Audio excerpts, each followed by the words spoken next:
কন্টেনারে গরু পাচারের আগেই পুলিশের নাকাতে ধরা পড়ল 25টি গরু সহ 3 জন। ওড়িশা থেকে রাজ্যে ঢোকার সময় খড়গপুর বালেশ্বর জাতীয় সড়কের দাঁতনের সোনাকনিয়ার নাকাতে ধরা পড়ে একটি কন্টেনার। পুলিশ জানাচ্ছে গাড়িটি নাকাতে না দাঁড়িয়ে চলে যাওয়ার চেষ্টা করে। নাকা থেকে পুলিশ পিছু ধাওয়া করে এবং মির্জাপুরের কাছে গাড়িটিকে আটকায়।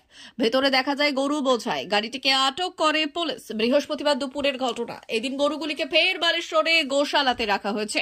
গাড়ির চালক এবং সঙ্গে থাকা দুজনকে গ্রেপ্তার করেছে পুলিশ। পুলিশ জানতে পেরেছে গাড়িটি উত্তর দিনাজপুরের। গাড়ির চালক মোহাম্মদ আক্রম উত্তরপ্রদেশের বাসিন্দা। বাকি দুজন শেখ শহরত আলী এবং শেখ কালো হাওড়ার উলুবেড়িয়ার বাসিন্দা। ধৃত 3 জনকে শুক্রবার দাঁতন ACJM আদালতে তুলবে পুলিশ।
হ্যাপি আওয়ার সেভিং জিওপিপিতে। এখন জিওপিপিতে সকাল 10টা থেকে বিকেল 5টা পর্যন্ত পেট্রোলের ওপর লিটার পিছু 3 টাকা ছাড় নিন। বাম্পার প্রাইজ হিসেবে একটা ব্র্যান্ড নিউ SUV জিতুন আর অনেক আকর্ষণীয় পুরস্কার প্রতিদিন এবং প্রত্যেক সপ্তাহে।